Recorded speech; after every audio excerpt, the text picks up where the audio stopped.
परत करतोय. मी आपल्या सर्वांना माहिती देतो की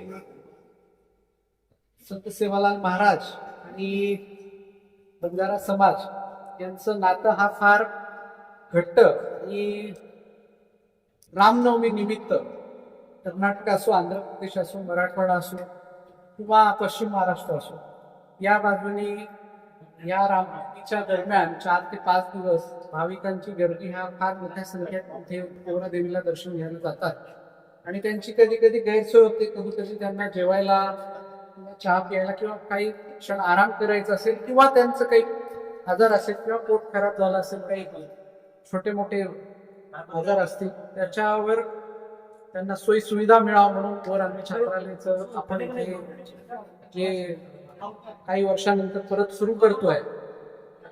आणि यावेळेस आपण ह्या पीएन कॉलेज जवळ करतोय कारण की सर्व मंडळी जे येणारी आहेत थांबून इथे त्यांची सोयी सुविधा व्हायला पाहिजे. त्यांचं 3 दिवस जेवण, चहा आणि आरोग्य यासाठी त्यांना सुविधा देण्याचा आपण प्रयत्न इथे करतोय. या उपक्रमाला सर्व समाज बांधव, काही संघटना आणि मोठ्या प्रमाणात काही तरुण मंडळी यांनी पुढाकार घेऊन सहभागी होऊन त्यांचं पूर्ण वेळ त्यांनी निधी देण्याचं काम असो, अन्नदानाचं काम असो किंवा आपलं श्रमदान असो, या विविध त्याच्यात त्यांनी आपलं योगदान तिथे दर्शवलेलं आहे. त्यांचं खूप खूप आभार व्यक्त करतो. सर्व पत्रकार बांधवांचं पण इथे आभार व्यक्त करतो. आणि हा जो उपक्रम आहे हा माझा पुतण्या स्वर्गीय राज नाईक यांना मी त्यांच्या चरणी हा आपण इथे सुरू करतोय. तर याला प्रतिसाद हा कोविडच्या आधी जेव्हा आपण करायचो तेव्हा मला लक्षात आहे की 40,000 लोकांनी तिथे 3 दिवसात जेवण केलं होतं आणि त्यांना आपण तिथे सेवा देण्याचं काम केलं. निश्चितपणे मला असं वाटतं यावेळेस त्याच्यापेक्षाही जास्त लोकांना आपण इथे सेवा देण्याचं काम इथे करू. आणि याच्यात सर्वांचा सहभाग असल्यामुळे त्यांचं परत एकदा मी खूप खूप आभार व्यक्त. येणाऱ्या भाविक भक्ताला काय आवाहन करणार आहे या मार्गाने येण्यासाठी? आव्हान म्हणजे आता पहिले आपण जर बघितलं 10-20 वर्षापूर्वी तर रस्ते चांगले नव्हते, गाड्या चांगल्या नव्हत्या, ऊन खूप असायचं, सोयी सुविधा कमी असायच्या. पण असं जसं जसं आपण प्रगती करतोय तसं रस्ते चांगले, गाड्या चांगल्या आहेत. तर आता माझं मत असं आहे की सर्वांना माहिती तर आहेच की आपल्याला कसं चालायचं आहे, कसं दर्शन करायचं आहे. तिथे मंदिराचं काम एवढं भव्य होतोय.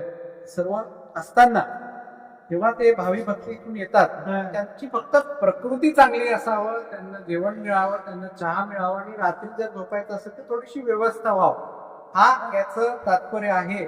आणि तो आम्ही चांगल्या रीतीने तिथे साकार. आपण भाऊ अत्यंत चांगला निर्णय घेतला की वाचनालय संदर्भात हा विचार आपल्या मनात कुठून आला आणि याबद्दल आपण काय सांगू शकाल? हे वाचनालय खरं म्हणजे अलीकडल्या काळात आम्ही बघितलेलं आहे.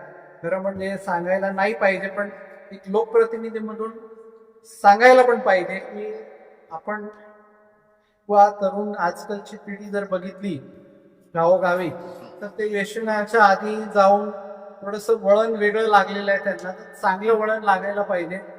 मी नेहमीच सांगतो, कधी माझ्या भाषणात सांगायचो, प्रचारादरम्यान पण सांगायचो, शिक्षण आणि खेळ स्पोर्ट्स असेल त्याला माझं प्राधान्य राहील.